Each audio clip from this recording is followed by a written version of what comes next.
Let me invite you to open up to Proverbs chapter 14. Proverbs chapter 14, we'll be looking there in just a moment to begin our lesson. And what we're going to be doing this morning is starting in what will be a rather lengthy series, but Marshall and I have talked about just going through the Proverbs, picking out a single proverb and giving that some attention. Sometimes maybe a proverb like what I think will be this morning that is a little more obscure, and then maybe some that are so familiar that they've become cliche. And just trying to dig in to see what that proverb means within its context, and then how we can apply those proverbs to our lives. And so in Proverbs chapter 14, and in verse 4, Proverbs 14, and in verse 4, it says in the Legacy Standard, "Where no oxen are, the manger is clean, but much revenue comes by the strength of the ox." Or in your King James translation, it would say, "The crib is clean." Now, what you could already notice, perhaps, is that this is not a proverb written in the 21st century or even the 20th century. It obviously is talking about things that we are not closely connected with, oxen and cribs or mangers, that these are things, in fact, when we think of a manger, we think the place where Jesus lay, instead of maybe its primary purpose, which is a feeding trough. And so what is he talking about? What is he referencing here? And that's what I want to do this morning is make bring some of that into our time and figure out ways that we can apply it to our lives. Understand that all the Proverbs, obviously, are written in an ancient time. And they're written in with references to that culture. But none of that means that, for instance, this is written only for people who keep oxen. That it is all written for somebody who, presumably on the receiving end, even of the original, was going to branch out and use this in more and other ways. I just got done reading a book about the 1936 Olympic rowing team. And there's a quote at the beginning of every chapter from a man named George Pocock. And every quotation is about rowing. Right? That was his whole life, is making these boats for rowing and then philosophizing about it. So every quote's about that, but they're all about life. Right? That's the expectations. You're going to take what he's saying about this sport, and then you're going to apply that in other ways. Well, that's certainly even more so what Solomon and the other authors of these Proverbs had in mind. Well, let's just look then at the nature of what's being said here. And I want to first suggest that there is a consideration of what it takes, what it costs to have abundant produce, to have productivity, or as he says, revenue here in the LSB.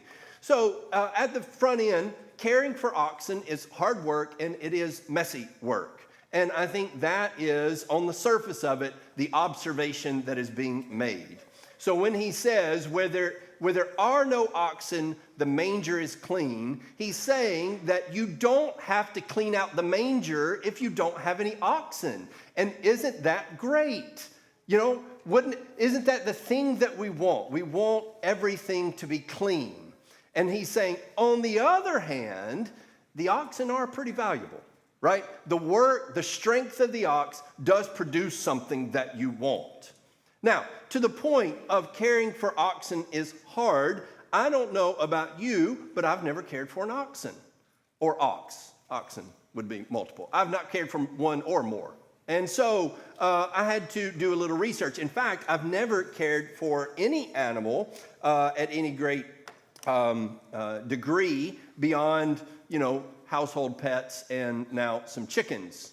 But an ox can eat up to about 2% of its body weight every day in dry feed.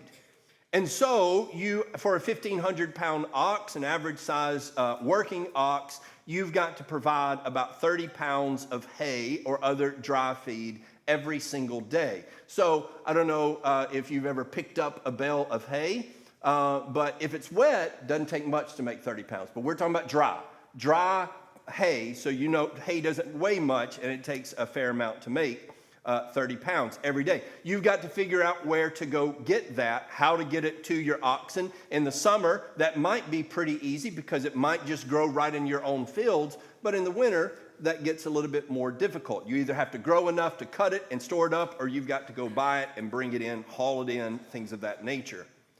Oxen and other draft animals of similar size require between 10 and 20 gallons of water per day. Per ox. I keep saying ox. Per ox. And so each animal, you've got to figure out how to get 10 to 20 gallons of water to that animal every single day. I know some people who keep cows and they don't have water piped over to where the pastures where their cows are, and they every day are going over there and refilling the watering holes. They don't have a pond there to water the cows, and so they've got to do that. Again, that might be cumbersome in the summer. Some people do have a pond, but they live in places where it gets a lot colder than it gets here most of the time, and every winter they got to get an axe and go out there and chop up that pond to make sure that the cows or oxen can get to the water throughout the winter. Again, during the cold months, not only do you have these other concerns of feed and water, but you have to provide shelter for them to keep them from the harshest of weather. A basic shelter needs to block the wind, the rain, and the snow, but also allow ventilation. Otherwise, you're going to have respiratory problems and things of that nature. And that brings us to another issue, which is really the point of this proverb. You've got to go in and muck out those stalls all the time. And you can't just let it build up, because it does build up quite quickly. And so every day it's a mess. And every day you're cleaning up the same mess over and over again. This is the daily task. And if you don't do it, you will lose the oxen. So all of that to say, isn't it nice that we don't have to worry about any of that? I don't know about you. I've never mucked out a stall.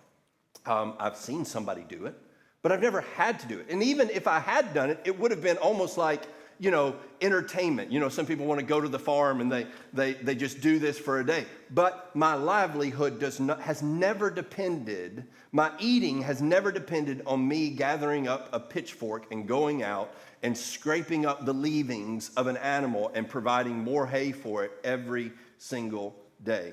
I remember years ago, about 15 years ago, I was working on a project of remodeling someone's carport into an apartment for a mother-in-law. And they lived in the middle of a pasture with about 100 head of cattle.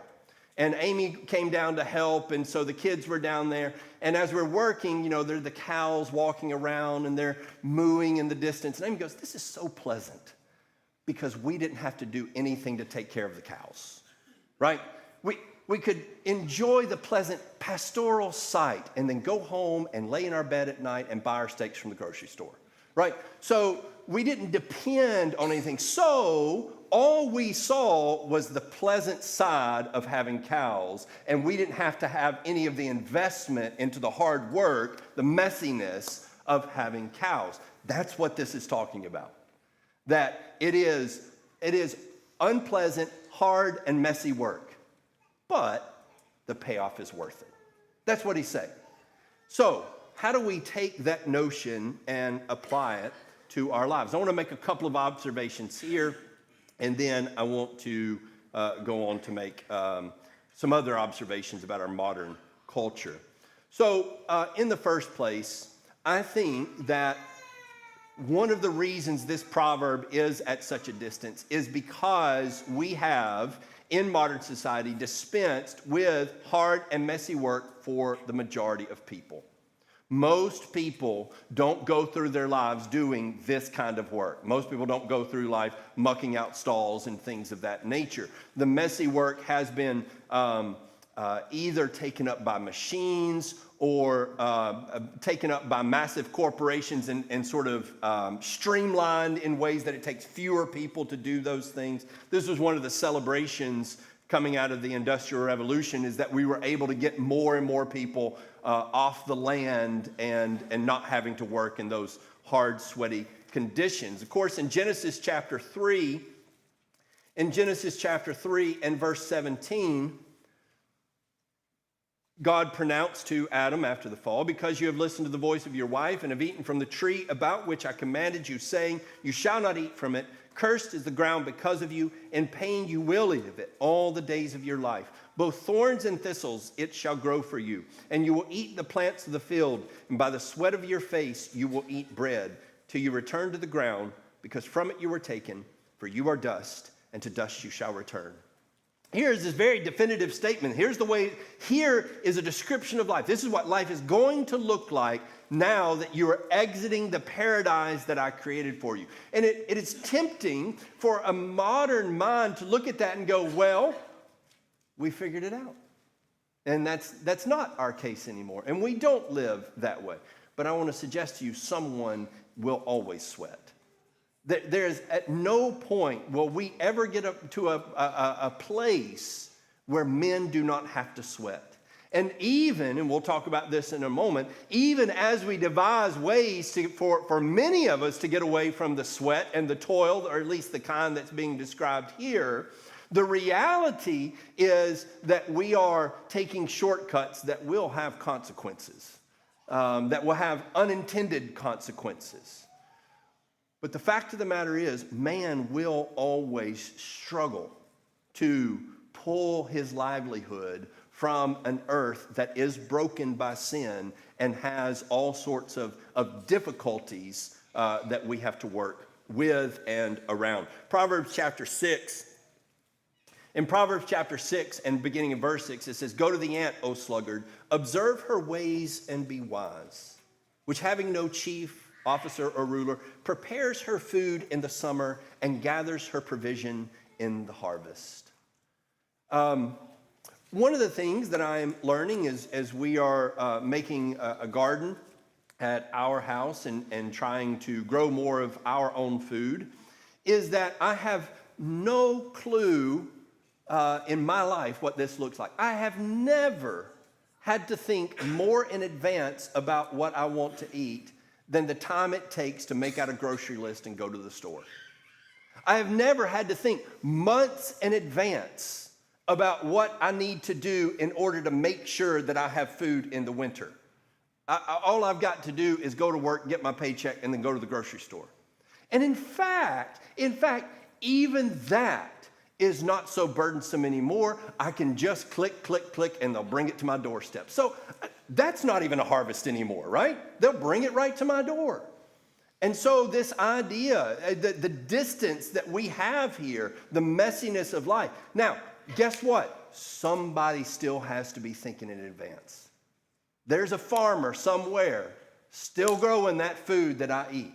And I sure hope he's still doing what Solomon says, going to the ant and learning the lessons and figuring it out before disaster occurs and none of us have any food to buy at the grocery store. It's still true, right? It's not like because we're so advanced, it's not true anymore. It just, we don't recognize the truth of it anymore. And I think that is a problem when we don't recognize that truth as clearly as we ought. Over in Psalm 90 and in verse 10, as for the days of our life, it says they contain 70 years, or if due to might, 80 years, yet their pride is but labor and wickedness. For soon it is gone and we fly away. Can I suggest to you here in Ecclesiastes, in Proverbs, in so many places, God's word presents man's life as brief and difficult. And again, I think here is something that we have fooled ourselves into thinking it is not true. That your life doesn't have to be difficult. That they don't have, we can conquer all the challenges. We can take away all the pain and we can make life one big party. And in fact, all that will do is increase the pain. And people are discovering that to varying degrees. But we need to understand, again, that psalm has not become untrue. It's just become hidden to our vision because we fool ourselves by modern conveniences.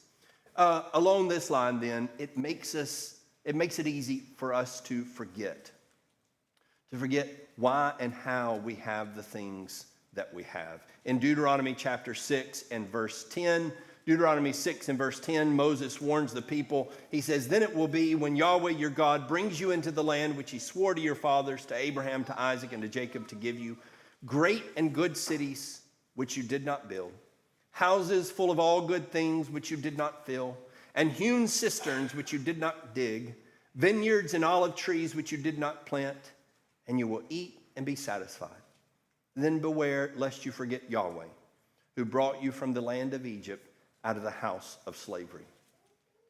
I think that's where we are, that we are living on the produce of our forefathers, of people who had greater work ethics, people who understood the cost of produce, who understood all of the value, or at least some of the value of what the Proverbs had to say. And then we are at a place now where increasingly we're throwing off all of that knowledge and think that we can continue to keep the benefit without the work that produces it. In Luke chapter 15, of course, that's what happens with the prodigal son. You recall in Luke chapter 15, beginning in verse 11, Jesus tells the parable where a man had two sons, and the younger of them said to his father, "Father, give me the share of the estate that falls to me." So he divided his wealth between them. What produced that wealth, right? He says, "Give me the share of the estate." What produced the estate? All the things that the proverb says, right? Following the instruction produces an estate that produces an inheritance for your children. That's what Proverbs tells us. It will produce an inheritance. So he says, "Give me the inheritance." And not many days later, the younger son gathered everything together and went on a journey into a distant country. And there he squandered his estate, living recklessly.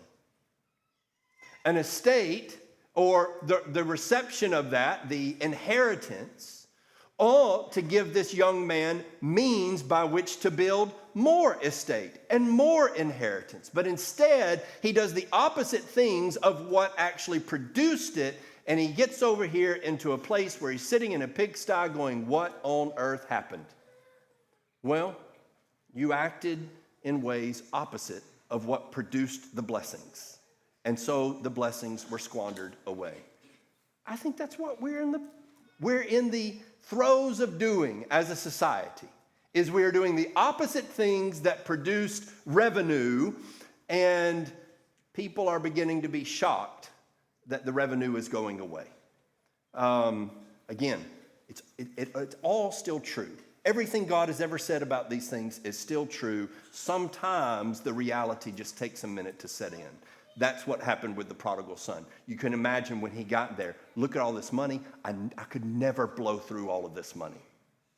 And just in a matter of a small amount of time, there's nothing left. And how did we get there? And I think people will, like in so many other societies that have fallen, be saying the same sorts of things when the bill comes due, as it were. I do want to make this observation as we connect this to the more specific nature of our relationship to God. I think all of this is related to God. I tell you one thing I don't want you to walk away from is thinking that I'm preaching two lessons, one about your, quote, secular work and then one about your spiritual life.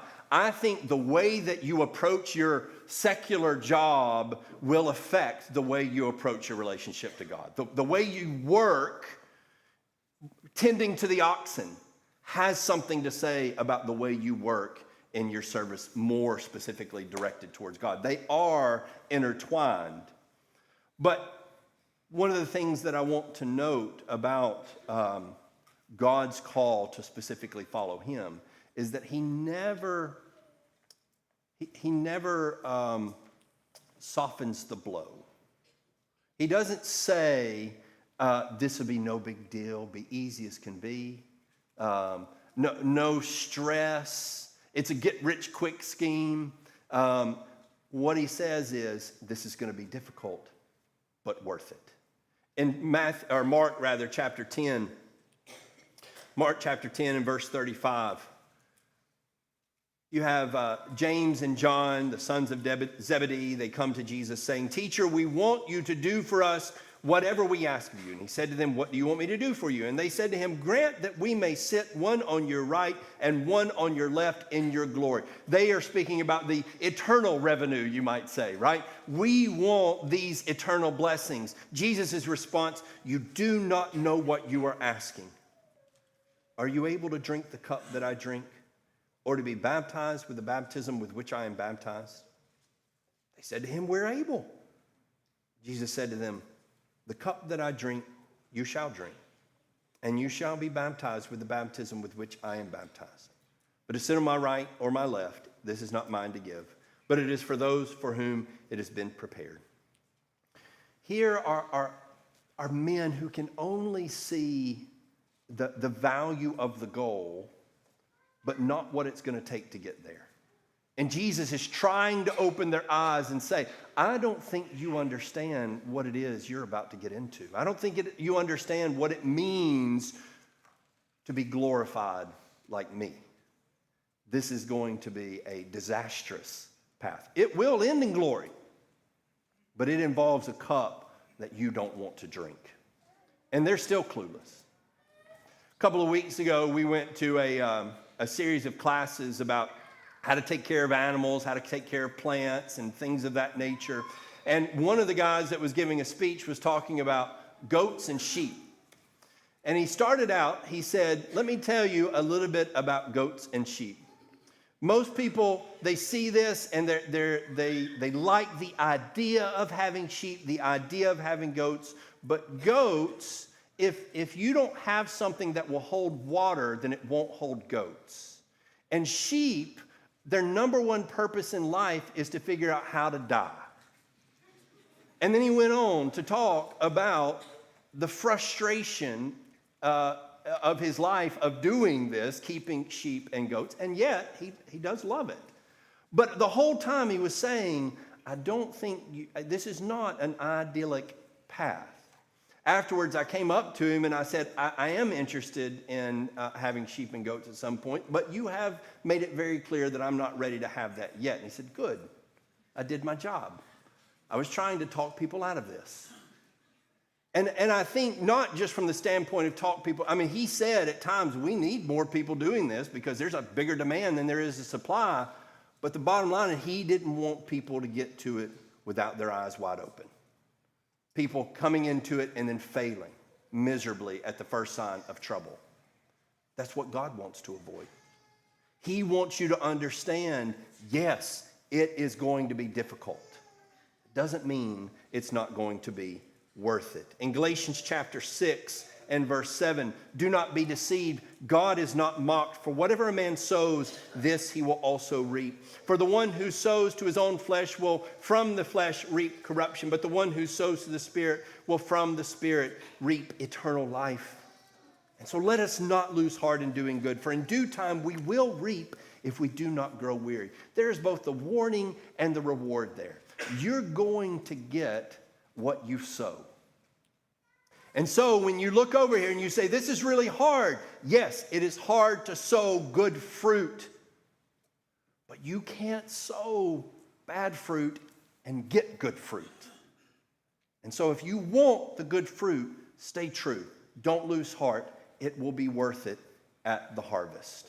Well, that brings us to the second observation I want to make from this proverb, and that is that there's a great temptation to comfort.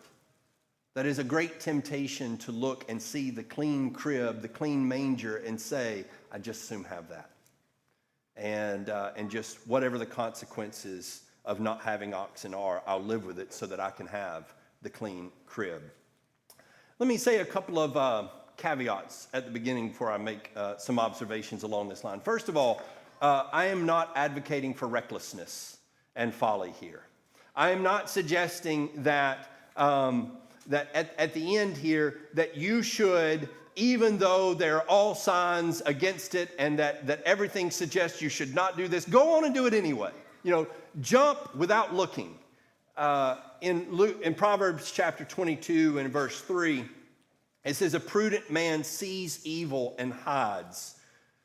but the simple pass on and are punished. Look, if somebody says, if somebody can show you, you read this proverb, I'm going to go get an oxen, and somebody says, no. You're going to ruin yourself getting oxen.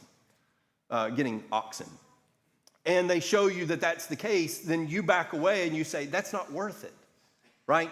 Maybe they show you other and better ways, and you don't just stubbornly say, well, I'm going to do it this way because it should always be done the harder way. That's not the idea. Luke chapter 14 and verse 28 gives us this parable of or a series of parables of the ones who are looking and counting the cost. He says, for which one of you, when he wants to build a tower, does not first sit down and calculate the cost to see if he has enough to complete it? Lest when he has laid a foundation and is not able to finish, all who observe it begin to ridicule him, saying, this man began to build and was not able to finish. That's one of the problems right now in sort of this homesteading movement, is that people are going headlong and they have no idea what it's fixing to cost in not just time, but money and schedule and burden and everything. And they just jump in because they want the result, but they haven't thought it through. They haven't planned and considered along the way. Even if the thing that they're going to get is valuable, they haven't thought through all of the necessary pieces. In Matthew chapter 4 and in verse 5, it says, the devil took him to a holy city, that is Jesus, to the holy city, and had him stand on the pinnacle of the temple and said to him, if you are the Son of God, throw yourself down, for it is written, he will command his angels concerning you, and on their hands they will bear you up, lest you strike your foot against the stone. Sometimes people come with big dreams and big goals, and maybe a parent, a grandparent, or just a friend comes along and says, hey, I'm not sure you know what's fixing to happen. This is going to be a lot more painful than you think. And they might even say something like, God will catch me. I'm just stepping out in faith.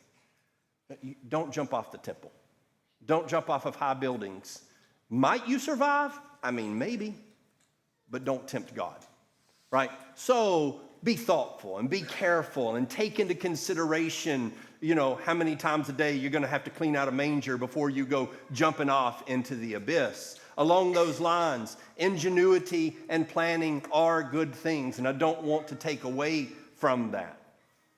I've said before, I think we need to be careful, like when somebody says, work smarter, not harder. There's a way in which that's absolutely a reasonable and good proverb. There's a way in which it can often be a lazy proverb, right? So in other words, everybody's always looking for the smarter way and they're never actually getting around to doing work at all. That's a problem. But if you can find a better way to do it and an easier way to do it, there's value in that. In Exodus chapter 18, you remember when Moses is leading the people away from Egypt, and at that point, everyone is still coming to him for every problem. And he is the judge of every single incident. And perhaps you recall his father-in-law comes to him and he says, Moses, you cannot do this. You can't keep it up. And so his advice is delegation. Go and appoint elders among the people, appoint judges that they can come. And then if it must kind of come up to the Supreme Court, right? If it must come up to Moses, fine. But you can't be the arbiter of every single issue that comes along. Moses doesn't say, I've got to do it. No, he takes the advice. And I think it's good advice that we have to understand the nature of our own limitations and try to find ways to still accomplish big things while recognizing we can't be at the wheel the whole time. Proverbs chapter 21 and in verse 5, one of my favorite proverbs, Proverbs 21 and verse 5.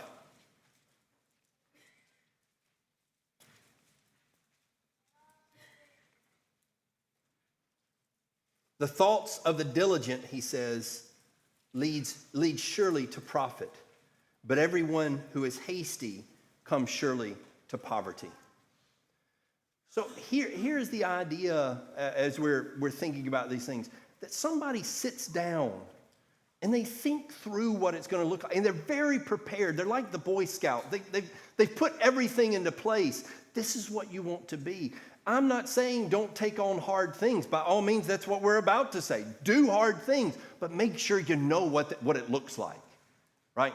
It is, we are in trying things in this world, hardly with an excuse. If we go in ignorantly, you have so much information available, but people scorn all of that. They don't read anything. They don't watch anything. They don't pay attention to anything. I'm just going to go forward, and then they fail, and they say, well, I tried that. Well, you didn't try it the way God says to try it. You didn't try it with thoughtfulness and consideration. You tried it the hasty way, and certainly that led to poverty. And then over in Ecclesiastes chapter 10 and verse 10, I love this passage. Ecclesiastes 10 and verse 10, if the axe is dull and he does not sharpen its edge, then he must exert more strength. Wisdom has the advantage of giving success. I know that I've advocated for hard work. I think splitting wood is even a therapeutic endeavor. I think it's great. Splitting wood with a dull axe is an exercise in misery. And I think there are some people who, they think what I'm saying when I advocate for hard work is go figure out how to do it the hardest way. That's not what I'm saying. I think combining hard work with the wisdom, right, of sharpening the axe. I remember in 2011 when we were doing tornado clearing, and I had not run a chainsaw very much, but a crew was with us that had come up from Florida, and that's all they did. They were, landscaping and tree clearing, and so they had all these nice Stihl chainsaws, like the brand Stihl, and they were just the premium, right? I'd only used old Walmart chainsaws, and I just couldn't believe how easily they cut. And I was just amazed that none of the chainsaws I had ever used worked this way. And I thought, and it is, Stihl's a good name, but I thought it had everything to do with the brand of the chainsaw. But it didn't. It had to do with the fact that about every hour, we took those chainsaws to an old man sitting on the back of a pickup truck, and he ran that file through the chain over and over and over. And did it slow down our progress? Well, not really. It sped it up. We came up, for instance, to one man who was burning through a tree limb rather than cutting it with his chainsaw, smoke's coming up. And I said, could we jump in? He got out of the way and just right through, and he goes, I just thought it was because it's hard wood. No, it's because you dull blade. That's what that is. Take the time to sharpen the blade. So again, we're not trying to escape hard work necessarily by figuring out a way to do it better, by sharpening the blade. Well, the problem then is that some people make ease the goal, the primary goal. That's all they care about. And the consequence of that is that it makes our view of reality so distorted. It makes us incapable of evaluating what the most valuable thing is. In Numbers chapter 11, even before we get to Numbers chapter 13, where they refuse to go in, already people are complaining. It says, the rabble who were among them had greedy desires, and also the sons of Israel wept again and said, who will give us meat to eat? We remember the fish which we used to eat free in Egypt, the cucumbers and the melons and the leeks and the onions and the garlic. But now our appetite is dried up. There's nothing at all to look at except this manna.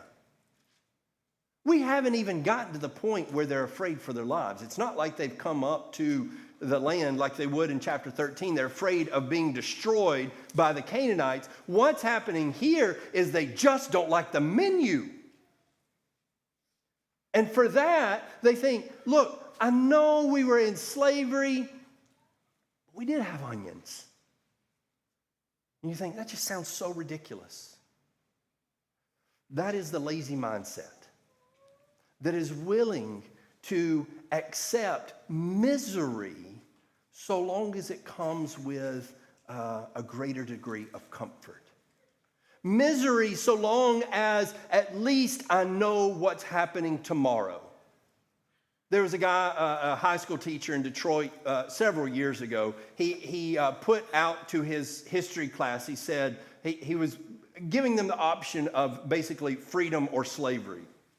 And so he told them what slavery was like, the miseries, in the worst conditions in slavery in the South. Here's what it would look like, but you were well fed because you were property and you were taken care of. You were given shelter and clothing and food and so forth. And then he went over and said, here are people who went out west, here are people who worked up in the north, and here are some of the miseries they endured, but they were their own person and they had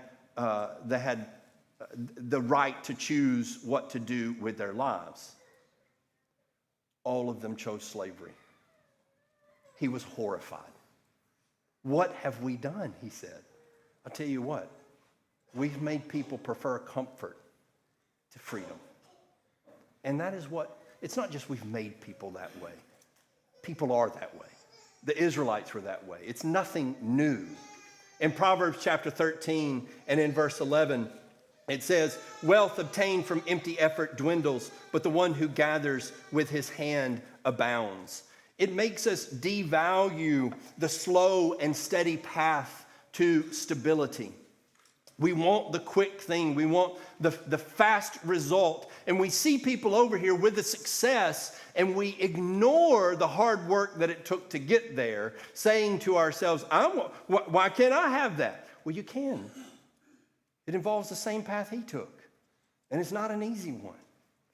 And so you're going to have to go through the toil to get there.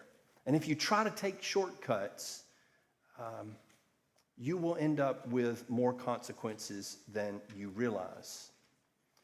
It blinds us to the long-term consequences. 1 Kings chapter 12 and verse 26 is as we see there, Jeroboam putting into place the idols so that the people don't go to the south and they don't go away from his kingdom. Jeroboam is not thinking this is going to destroy my kingdom. In fact, he's thinking the very opposite. This is going to get me everything I want. It's not true. That's a shortcut. Now, I think if he had stuck with it, it would have been messy. I don't think that it would have been no problems if he'd have just served God and then he would have had no difficulties whatsoever. I think there would have been difficulty, but he would have been blessed if he'd have endured that difficulty, dealt with it, and understood that that's part of serving God. Instead, he went for the cheap blessing that came with ultimate destruction. And that is what so many people want today. Finally, then, I think it just distorts how we view difficulties in life. When things that are good require great effort, then we let the effort blind us to the good.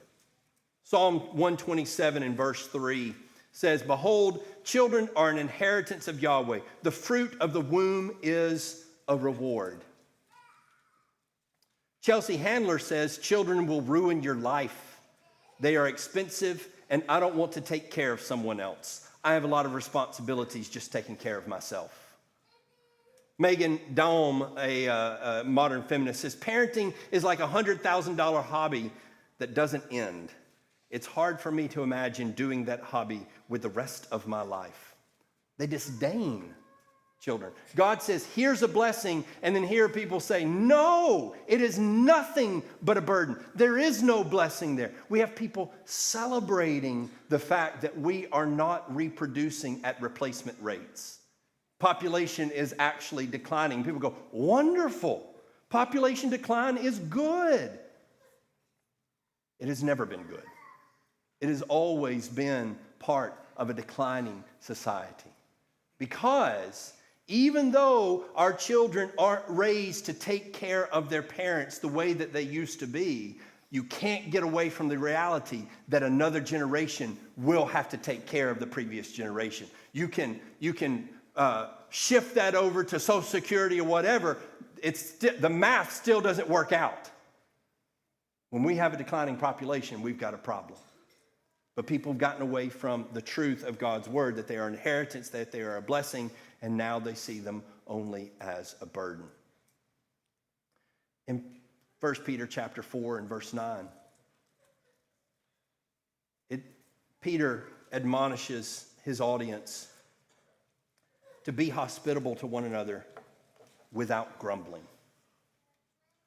Just one area, I think, where we're called into a certain responsibility among God's people. What does hospitality require? Guess what? It's gonna cause a messy crib, right? Anybody that's had any number of people, and especially if they have kids, into your home knows that the hospitality doesn't end when they walk out the door. In fact, that's when the labor of the hospitality often begins. You know, the fun part is maybe even getting ready. Certainly the fun part is having the people there, but when they leave, guess what? Now it's a mess. And what Peter says is do it and don't complain about the mess. There are people, when it comes to children, all they see is the dirty laundry and the dirty diapers and the untidy rooms, and they don't see the blessing. There are people who all they see is the mess that it makes when people come over to the house, and they don't see that the relationships being built through that process. It's worth the mess. That's the idea of this proverb. It's worth the mess. We're like people who work at a business that sells things and go, you know, we could get a lot more done if it weren't for all these customers. Yeah, but you wouldn't have anything to do without all these customers. What do you think?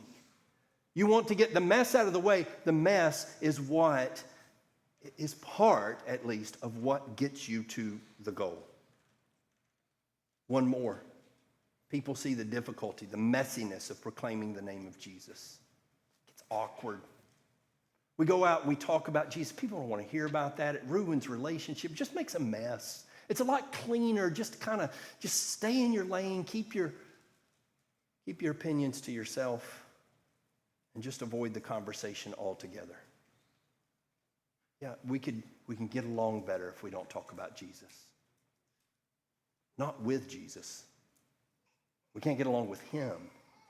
And so we go out there knowing that bringing up his name will cause a mess. It's risky, knowing that it's worth the risk, that it produces eternal revenue to proclaim the name of Jesus, even into a world that doesn't want to hear it. I think all this and more can be taken from this simple proverb of looking at the clean crib and overestimating the value of that over and above the value that a messy crib can bring. I think it hits at the heart of so much that is wrong with the views in the modern world. Let me ask you, do you see the goal and therefore value the work that gets you there? Or do you allow the difficulty to blind you to the reward, like so many? Maybe you think that becoming a Christian is like that it would make your life more difficult. God says it may well. In fact, it probably will. But it would also bring the assurance of abundant reward, the confidence that this is worth it. And so if you're not a Christian this morning, or if you are and you have allowed the conveniences to pull you away from your responsibilities, there's some way that we can help you in making your life right with God this morning. Won't you come while we stand and while we